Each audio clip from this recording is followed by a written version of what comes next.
أستغفر الله ربي من كل ذنب وأتوب إليه. أستغفر الله ربي من كل ذنب وأتوب إليه. أستغفر الله الذي لا إله إلا هو الحي القيوم وأتوب إليه.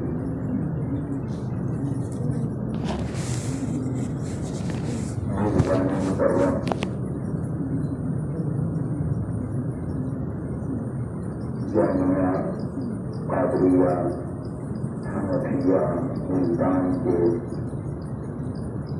مدیر محتمل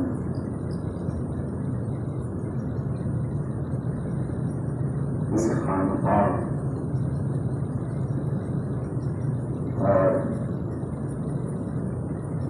اس مرکز اصلاح اور مرکز رشد کے والی اور متولی ہمارے برادر عزیز حضرت مولانا محمد زکریا صاحب دامت برکاتہ العالیہ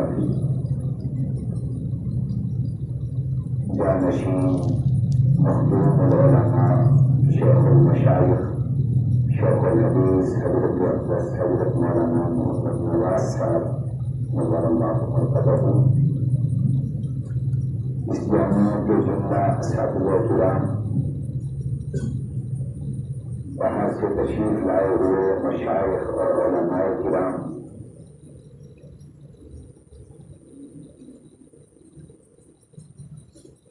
راہ حق کے سالکین، ذاکرین، شاغلین، عزیز طلباء کرام،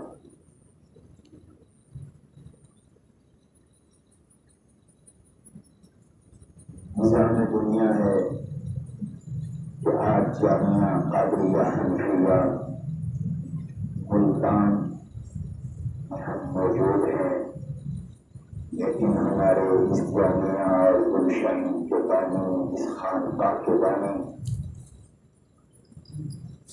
حضرت شیخ الحدیث مولانا محمد نواز صاحب نور اللہ مرتبہ، جن سے ہمارا راز و نیاز کا، محبت کا، اعتماد کا بڑا ہی مضبوط رشتہ تھا، آج وہ ہم نہیں ہے۔ لو كانت الدنيا تدوم لواحد لكان رسول الله فيها مخلدا۔ اگر دنیا میں کسی نے ہمیشہ رہنا ہوتا تو وہ جہاں کے سردار سید الاولین والآخرین رحمت للعالمین تو وہ نبی کریم صلی اللہ علیہ وسلم اس دنیا میں ہمیشہ رہتے۔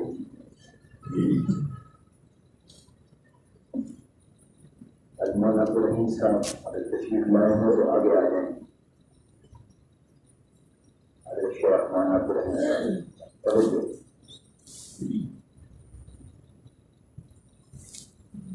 اور حضور رہتے تو اللہ نے حضور کو اختیار بھی دیا تھا، مجھے اور آپ کو تو کوئی اختیار نہیں ہے، لیکن سرکار دو عالم صلی اللہ علیہ وسلم کو اللہ نے اختیار دیا تھا۔ بخاری کی روایت،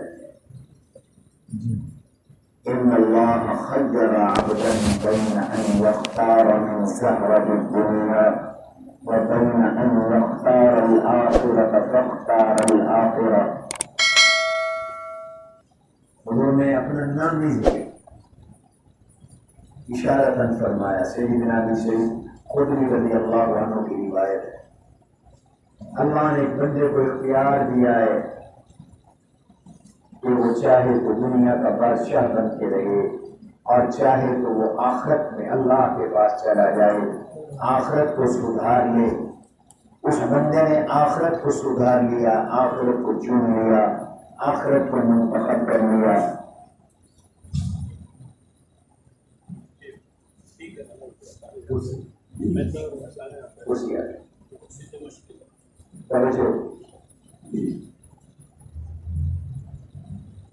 اس بندے نے آخرت کو چن لیا۔ کوئی نہ سمجھ سکا حضور کیا فرما رہے ہیں۔ رازدان پیمبر، جانشین پیمبر، خادم پیغمبر، عاشق پیغمبر، میلاد شناس پیغمبر سیدنا صدیق اکبر رضی اللہ عنہ کی آنکھوں سے آنسو چھلک پڑے۔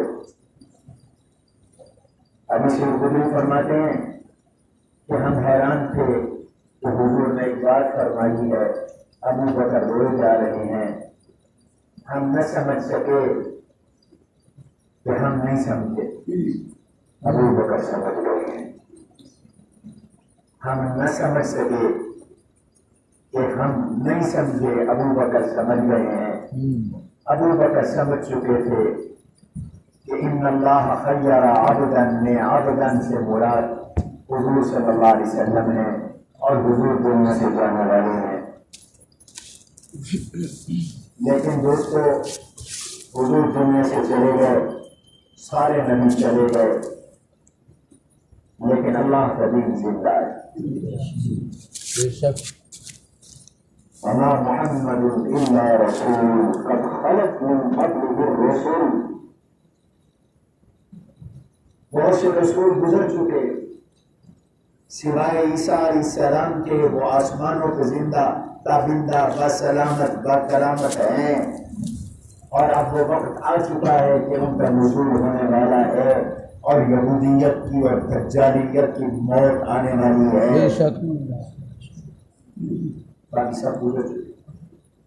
أَفَإِن مَاتَ أَوْ قُتِلَ انقلبتم عَلَىٰ أَعْقَابِكُمْ، حضور اگر دنیا سے چلے گئے، یہ شہید ہو گئے، تو کیا بے وفا بن جاؤ گے؟ فرمائے نہیں، پہلے سے اللہ نے ذہنی طور پہ صحابہ کو تیار کر دیا تھا۔ انقلبتم عَلَىٰ أَعْقَابِكُمْ، حضور سے بے وفائی کرنا، ایڑیوں کے بل پیچھے جانا ہے، اسلام سے پیچھے ہٹنا ہے، اور اگر تم اسلام سے پیچھے ہٹو گے تو اشارہ ہے اسلام تو رہے گا۔ وَمَن يَنقَلِبْ عَلَىٰ عَقِبَيْهِ فَلَن يَضُرَّ اللَّهَ شَيْئًا، وہ خود بے وفا بن کر کٹ جائے گا، جس طرح شاخ کی ٹہنی کٹ کر خشک ہو جاتی ہے، درخت سلامت رہتا ہے، اسلام کا درخت رہے گا، دین کا درخت رہے گا، جو جڑ کے رہے گا وہ شاکر بنے گا، وہ قدردان بنے گا، وہ با وفا بنے گا، اور جو کٹ جائے گا درخت رہے گا وہ خشک ہو کر چولہے میں جل جائے گا۔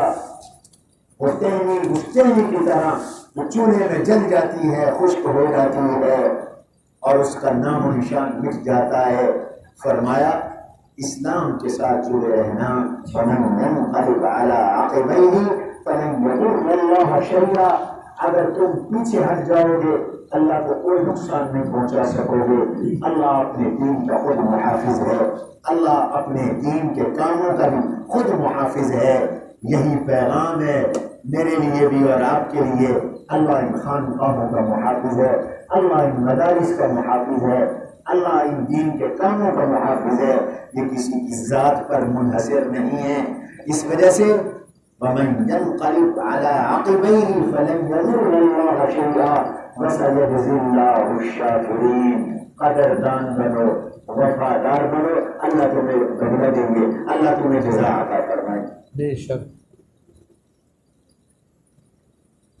حضور دنیا سے چلے گئے، حضرت ابو بکر صدیق کے زمانے میں، ان کے عہد خلافت میں جو 2 سال 2 ماہ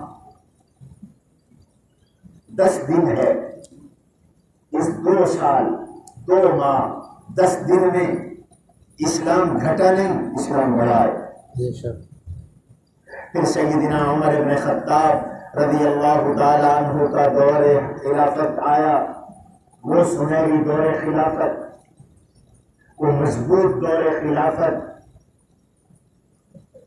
جس پہ آج بھی اسلام کی عمارت کھڑی ہوئی ہے، بے شک وہ مضبوط دور خلافت اور دور حکومت، وہ انتظام، وہ عدل، حسن انتظام کا، رفاہ اور خدمت کا، مساوات اور برابری کا وہ نظام کہ جس نظام کو آج بھی دنیا کاپی کر رہی ہے، یورپ بھی جن سے قوانین لے رہا ہے، ان کے دور میں اسلام پھیلا اور پھیلتا چلا گیا، اور یا اسلام جزیرت العرب میں تھا جب حضور اس دنیا سے تشریف لے جا رہے تھے، صرف جزیرت العرب میں تھا، اور جزیرت العرب میں بھی یہود موجود تھے، نصارہ موجود تھے۔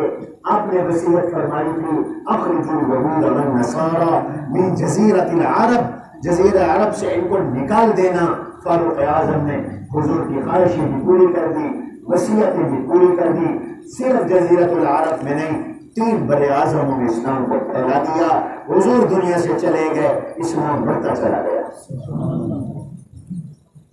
یہی سنت اللہ ہے۔ وقت نہیں کہ میں اس پہ مزید بات کروں۔ حکیم الاسلام قاری محمد طیب صاحب رحمۃ اللہ تعالی علیہ ارشاد فرماتے ہیں، یہ اللہ کا نظام ہے کہ اللہ بڑوں کو اپنے پاس جنت میں بلا لیتے ہیں اور چھوٹوں کو صلاحیتوں کے اظہار کا، اپنی خداداد اور چھپی ہوئی استعدادوں کے اظہار کا موقع دیتے ہیں۔ حضور موجود رہتے تو صدیق اکبر رضی اللہ عنہ کو صلاحیتیں دکھانے کا موقع نہ ملتا، اور صدیق اکبر اگر رہتے تو فاروق اعظم رضی اللہ عنہ کو یہ اپنی صلاحیتیں دکھانے کا موقع نہ ملتا، اور اس فاروق اعظم اگر دنیا میں رہتے حضرت عثمان کو موقع نہ ملتا، حضرت عثمان رہتے حضرت علی کو موقع نہ ملتا، حضرت علی رہتے حضرت حسن کو موقع نہ ملتا، اور امت کو متحد کرنے کا یہ موقع انہیں حضرت علی رضی اللہ عنہ کے بعد نصیب ہوا۔ یہ اللہ کا نظام ہے۔ اس لیے ہمیں ان دینی مراکز کے لیے اور خانقاہوں کے لیے دعائیں کرنی چاہیے۔ اللہ ہمارے اس مرکز کو اور اس خانقاہ کو ہمیشہ ہمیشہ آباد رکھے، اور اس کے خدام اور منتظمین اور متولیان اور محتمم اور تمام عملے کو وہ صلاحیتیں عطا فرمائیں جو ایک بافیض خانقاہ کے لیے اور ایک معیاری دینی عالمی دینی ادارے کے لیے ہوتی ہیں۔ اللہ وہ عطا فرمائے اور دی ہوئی صلاحیتوں میں اور برکتیں عطا فرمائے۔ چونکہ یہ خانقاہی اجتماع ہے، میں نے جو آیت پڑھی ہے آپ کے سامنے، یہ سورہ کہف کی آیت ہے۔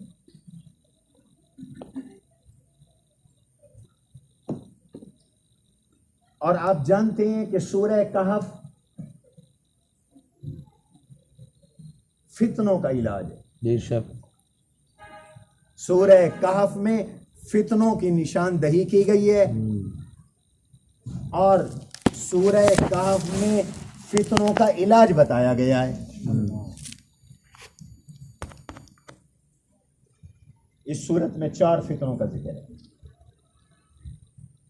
کتنے فتنوں کا ذکر ہے؟ 4۔ اور یہ دور بھی فتنوں کا ہے۔ اس لیے اللہ کے نبی نے صلی اللہ علیہ وسلم نے فتنوں سے بچنے کے لیے جمعرات اور جمعہ سورہ کہف کی تلاوت کا حکم دیا ہے۔ سورہ کہف پڑھو۔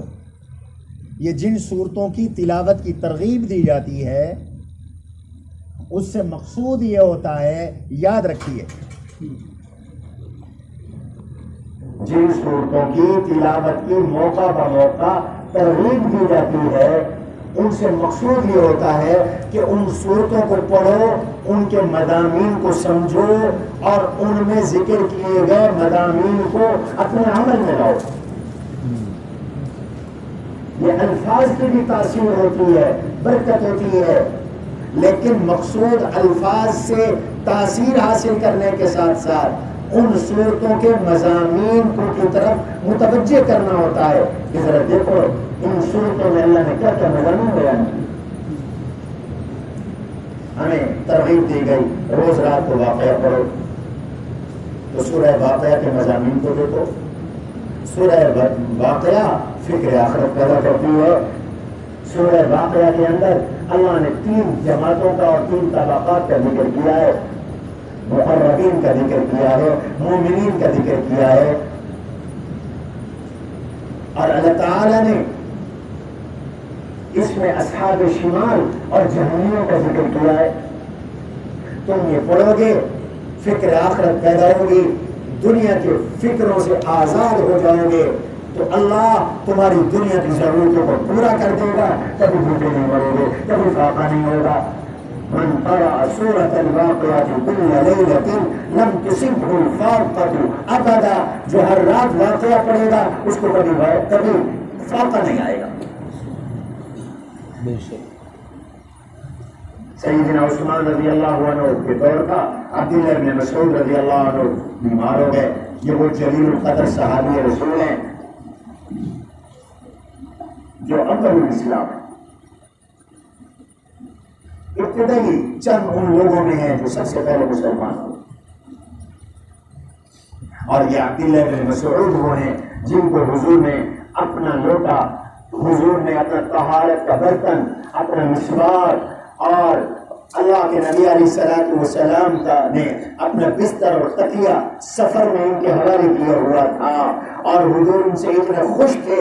آپ فرماتے ہیں رضیت للامتی ما رضی به ابن ام عبد وسخطت ما سخط به ابن ام عبد. جن چیزوں پر میری امت کے لیے ابن ام عبد عبداللہ بن مسعود راضی, میں محمد کریم راضی. جن چیزوں پہ یہ ناراض, میں بھی ناراض. اللہ. ان کی بیٹیاں تھی, بیمار ہو گئے, مرض الوفات تھی. حضرت عثمان پیسوں کی تھیلیاں لے کر ان کی عیادت کے لیے تشریف لائے. وہ خلیفہ تھے, بیت المال سے بڑی رقم لے کے آئے. فرمایا عثمان لے لو, مجھے نہیں چاہیے. حضرت آپ کو نہیں چاہیے, آپ کی بیٹیاں ہیں, آپ کے بعد بیٹیوں کے کام آ جائے گا. فرمایا ہاں,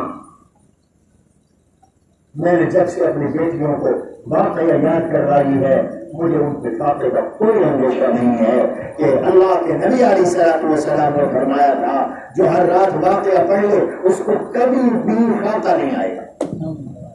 یہ ہے زہد, یہ ہے دنیا سے بے رغبتی. بات میں سے بات نکلی ہے. ہم صوفی تو سارے بن رہے ہیں. سب سے بڑی چیز حسن اخلاق. خانقاہوں سے, تربیت سے, مدارس سے مقصد کیا ہے کہ بگڑے ہوئے انسان سدھر جائیں, اور سدھرا ہوا انسان اچھے اخلاق کا مالک ہوتا ہے. بے شک. اخلاق حسن کیا ہے؟ وقت نہیں میں اس کو کھولوں, اس کو تفصیل عرض کروں. مولا علی قاری رحمۃ اللہ علیہ نے میقات شرح مشکات میں فرمایا ہے 10 کام چھوڑ دو, 10 کام کرو, تم اعلیٰ اخلاق کے مالک ہو. 10 کام بالکل نہیں کر رہے اور 10 کام کرنے, 20 کاموں میں تمہارے اخلاق ہے. 10 کام چھوڑ دینے ہیں اور 10 کام کرنے ہیں. یوں بھی کہہ سکتے ہو 10 رضائل ہیں, ان سے تخلیہ ضروری ہے. 10 فضائل ہیں, ان کا تحلیہ ضروری ہے. تخلیہ کا معنی خالی کرنا. رضائل گندی چیزیں, 10 گندی چیزیں انہیں چھوڑ دو, اور 10 بڑی کام کی چیزیں ہیں, ان سے اپنے آپ کو مزین کر لو, تحلیہ کر لو, ان کا زیور پہن لو, ان کو اختیار کر لو. 10 پرہیزیں ہیں, 10 علاج ہیں, 10 احتیاطی ہیں. وہ 10 کیا ہیں؟ الطعام والکلام,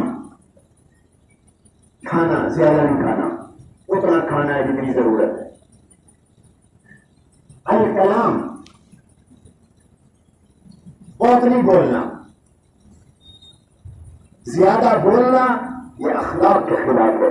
زیادہ کھانا وہ اخلاق کے خلاف ہے. مطلب کی بات کرنی ہے. من صمت نجا, زبان کو گناہوں سے بچانا ہے.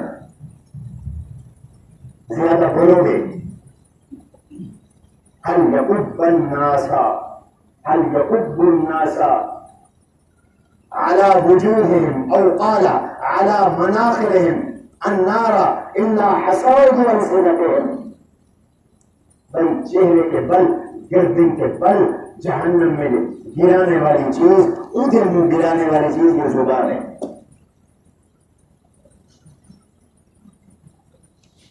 ترک کلام ترک طعام بلکہ قلت کلام قلت طعام کم کھانا کم بولنا.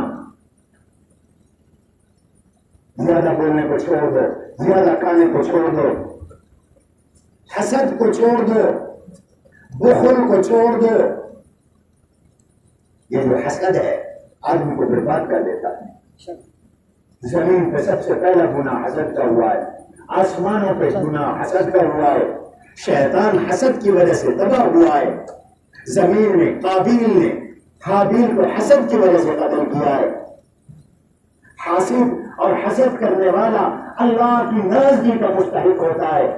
وہ اللہ کا مقابلہ کر رہا ہوتا ہے. وہ اللہ کی تقدیر کا مقابلہ کر رہا ہوتا ہے. وہ ذلیل و رسوا ہوتا ہے. وہ بے چین اور بےتاب اور پریشان ہوتا ہے. اللہ حضرت کو نوازنا چاہتے ہیں. اللہ ہمارے عزیز کو عزت دینا چاہتے ہیں. کوئی حسد کر رہا ہے تو وہ اللہ سے مقابلہ کرتا ہے. اللہ چاہتے ہیں عزت دے, وہ چاہتا ہے میں ذلیل ہوں. حسد نہ کرو. فرمایا بخل سے بچو, بخل نہ کرو. بخیل کس کو کہتے ہیں؟ تو کم از کم مال کے حق جو فرض ہے وہ ادا نہ کرے. زکوٰۃ ادا نہیں کرتا بخیل ہے. فطرانہ ادا نہیں کرتا بخیل ہے. صاحب استطاعت ہے, صاحب نصاب ہے, قربانی نہیں کرتا بخیل ہے. کوئی رکاوٹ نہیں ہے, حج نہیں کرتا فرض ہونے کے باوجود, یہ بخل ہے. بخل نہ کرو. اللہ اکبر. فرمایا حب جاہ سے بچو, حب مال سے بچو. آج ہر بندہ مال کے لیے اندھا ہے, مارا مارا پھر رہا ہے. پیسہ ہے, حلال کا ہے, حرام کا ہے. یہ چوریاں حب مال میں ہو رہی ہیں, ڈکیتیاں حب مال میں ہو رہی ہیں, کرپشن حب مال کی وجہ سے ہے. لوگ دین کو چھوڑ کر دنیا اختیار کر رہے ہیں, مال کی محبت میں پاگل ہو کر. ان میں سے ہر ایک موضوع تفصیل طلب ہے. حب جاہ سے بچو, حب مال سے بچو, بخل سے بچو, حسد سے بچو. اور فرمایا تکبر سے بچو, عجب سے بچو, ریا سے بچو. اپنے آپ کو بڑا سمجھنا, دوسرے کو حقیر سمجھنا, یہ تکبر ہے. عجب اپنے آپ کو اچھا سمجھنا, اپنی تعریفیں کروانا, یہ عجب ہے. ریا اور دکھلاوے سے بچو, غضب سے بچو. یہ 10 کام نہیں کرنے, اور 10 کام کرنے. نمبر 1 توبہ. گناہ ہوا نہیں اور توبہ کی فکر ہوئی نہیں. ہر وقت توبہ کرو, استغفار کرو.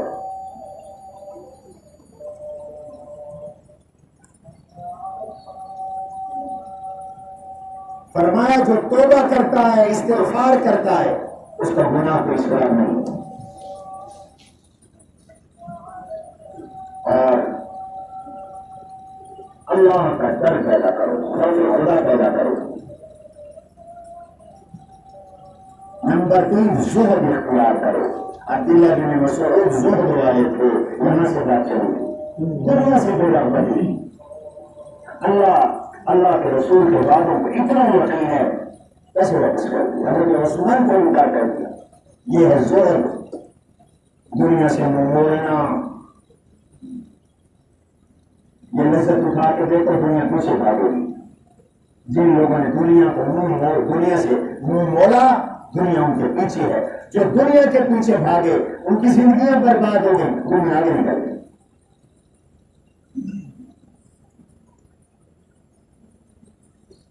ایک آدمی سفر میں تھا, بخاری کی ایک شعر میں نے یہ واقعہ پڑھا. مسافر تھا, اس زمانے میں ہوٹل نہیں ہوتے تھے, ریسٹورینٹ نہیں ہوتے تھے, بھوک لگی تھی, رہنے کی جگہ بھی چاہیے تھی. گاؤں میں داخل ہوا, ایک مسجد نظر آئی، مسجد میں چلا گیا تو مسجد میں جا کے دیکھا 3 آدمی ہیں، ایک کونے میں بیٹھا ہے، دوسرے کونے میں بیٹھا ہے، تیسرے کونے میں بیٹھا ہے، ایک کونا خالی تھا، یہ بھی وہاں جا کے بیٹھ گیا، یہ سوچ کر کہ یہ کھائیں گے تو میں بھی کھا لوں گا، ان کو کے لیے وہ کھانا لائے گا تو میں بھی ان کے ساتھ شریک ہو جاؤں گا۔ تھوڑی دیر گزری، ایک لڑکی آئی، توجہ فرمائیے، ایک لڑکی آئی، اس کے پاس بریانی تھی، گرم بڑی خوشبودار شاندار چاول کے اندر گوشت۔ وہ پہلے ایک کے پاس آئی، اس کو پیش کیا، کھانا پیش کیا، اس نے منہ پھیر دیا، اس نے زبردستی اس کو کھانا کھلایا، اس کو بوٹیاں نکال کر، ہڈیاں نکال کر، ان سے گوشت اتار کر اس کو کھلایا۔ انہوں نے کھانا کھایا، بوٹیاں کھائیں اور ہڈیاں نکال کر اس کے منہ پہ ماری، اس عورت کے منہ پہ ماری۔ پھر وہ دوسرے کے پاس گئی، اس نے بھی یہی کیا، اس نے بھی اس کے ساتھ یہی کیا، اس نے بھی اس کے ساتھ یہی کیا۔ پھر تیسرے کے پاس گئی، اس نے بھی اس کے ساتھ یہی کیا، اس نے بھی اس کے ساتھ یہی کیا۔ اب چوتھی کی باری تھی، یہ بھوکا پیاسا بیٹھا ہوا تھا، اس نے اسے بھی بریانی دی، اسے بھی بوٹیاں دی۔ اس نے سمجھا کہ یہاں کی ریت یہی ہوگی کہ کھاؤ اور ہڈیاں منہ کھلانے والے کے منہ پہ مارو۔ اس نے بھی ہڈی اس کے منہ پہ ماری، اس نے ہڈی منہ پہ کیا ماری، اس نے تھپڑ نکالا اور اس کے منہ پر زوردار طریقے سے رسید کیا اور تماچا مارا، اور اس کو کہا تجھے شرم نہیں آتی، تجھے تہذیب نہیں، میں تجھے کھانا کھلا رہی ہوں اور تو مجھے ہڈیاں مارتا ہے۔ وہ کہنے لگا پہلے 3 دن تو تیرے ساتھ یہی کیا، انہیں تو کچھ نہیں کہا۔ یہ لڑکی کہنے لگی، یہ عورت کہنے لگی تو جانتا نہیں میں کون ہوں، میں دنیا ہوں۔ یاد رکھو عالم امثال میں دنیا کی جو شکل ہے وہ عورت کے ساتھ۔ حضور صلی اللہ علیہ وسلم معراج کو تشریف لے گئے تو ایک عورت نے آپ کو پکارا، بڈھی تھی، حضور نے مڑ کے نہیں دیکھا، جبریل امین نے فرمایا کہ یہ دنیا تھی، اگر آپ اس کی طرف توجہ کر لیتے تو آپ کی امت کو گمراہ کر دیتے۔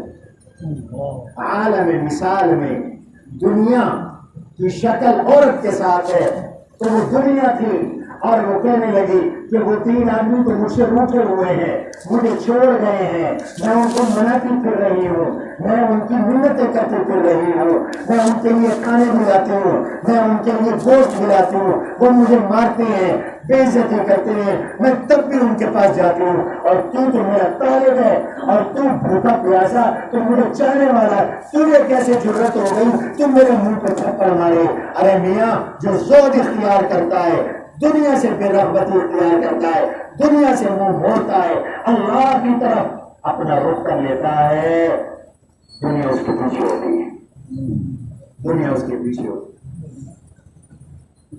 10 کام کرنے، توبہ، خوف خدا، زہد، صبر، مشکل حالات پہ صبر، شکر، نعمتوں کا اللہ کا شکر، توکل علی اللہ، اللہ پہ بھروسہ کرنا ہر کام میں، اور اخلاص، اللہ کی رضا کے لیے کام کرنا، محبت، اللہ کی مخلوق سے محبت کرنا، رضا بالقضاء، اللہ کی ہر فیصلے پہ خوش رہنا، رضا بالقضاء، ذکر موت کو یاد کرتے رہنا۔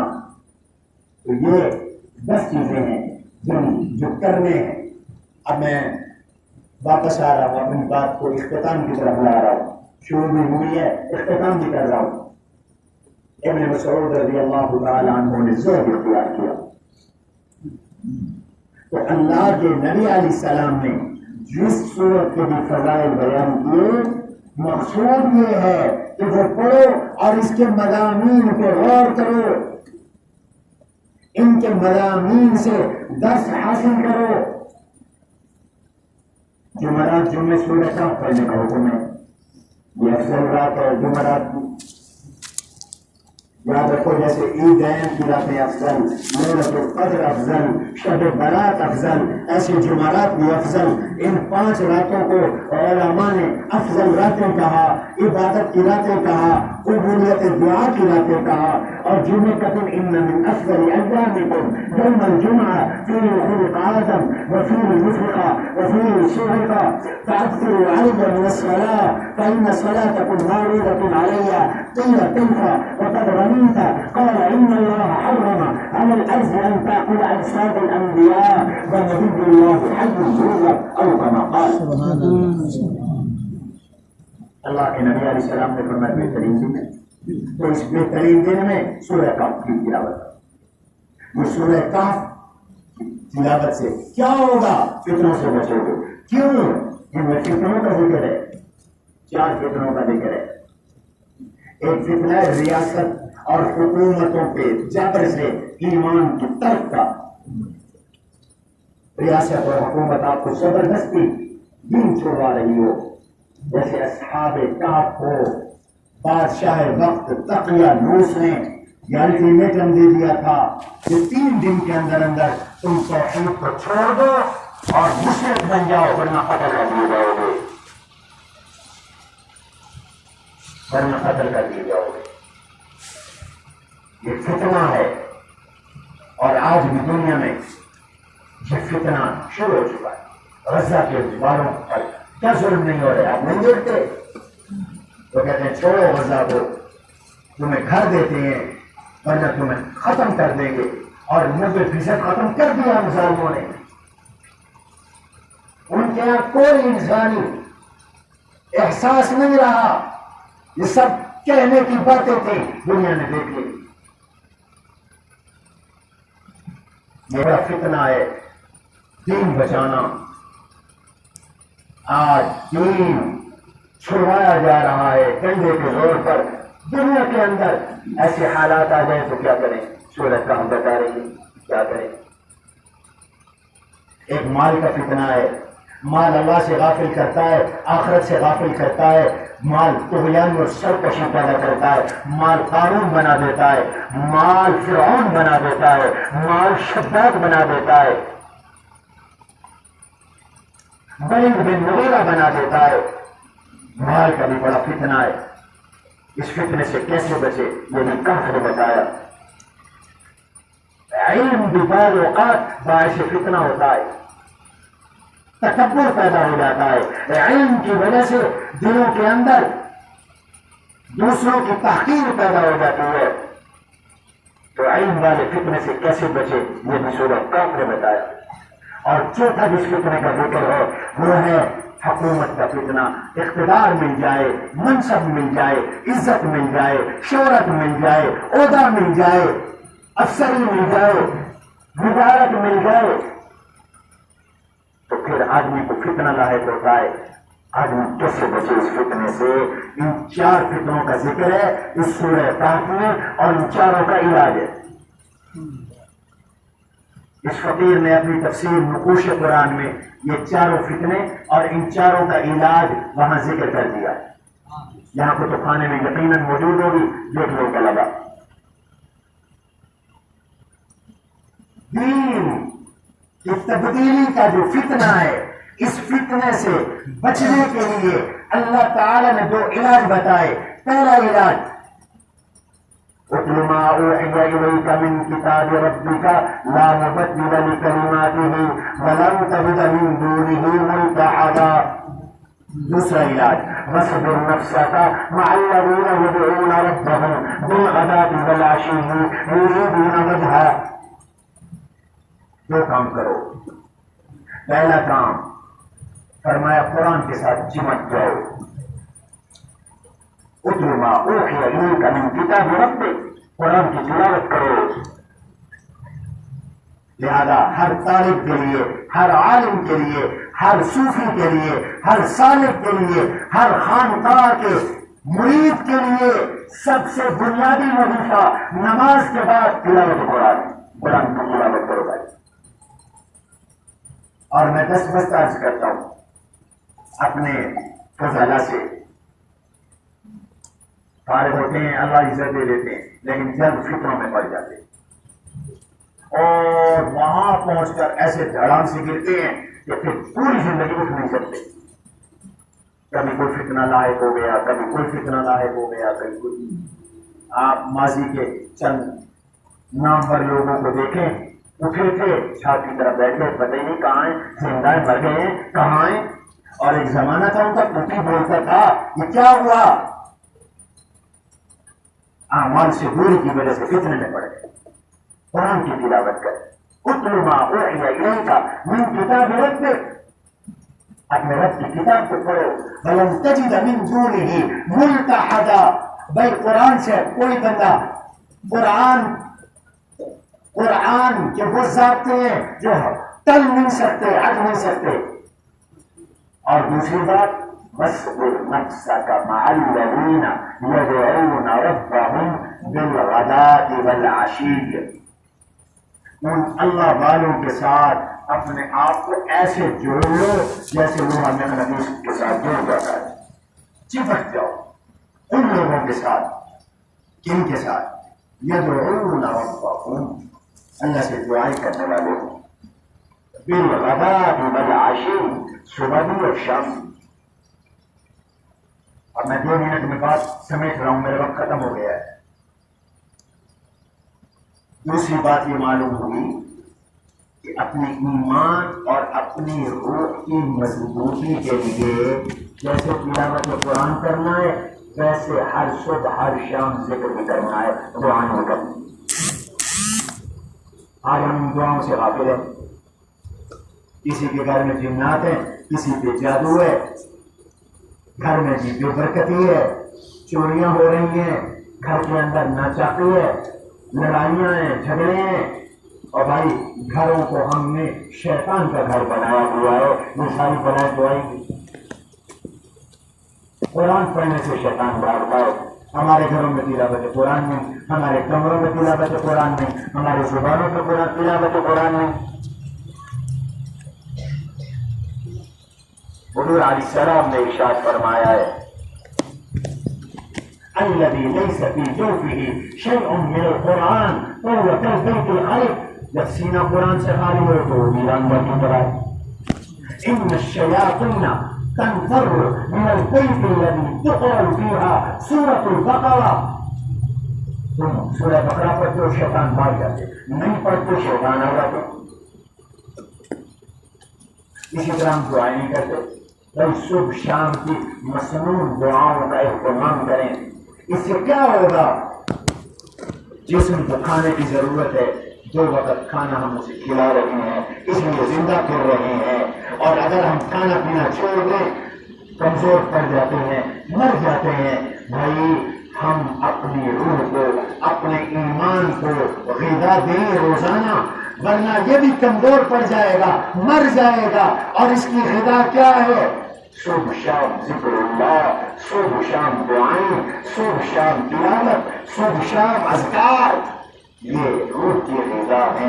روح کو بھی کچھ سلامت رکھنا ہے، طاقتور رکھنا ہے، بیماری سے بچانا ہے۔ اور یہ بیماری سے بچانا کیسے ہوگا؟ کہ نماز فجر کے بعد بھائی قرآن کی تلاوت کرو، اللہ کے نبی کی سکھائی ہوئی دعائیں مانگو، دن اچھا گزر جائے گا۔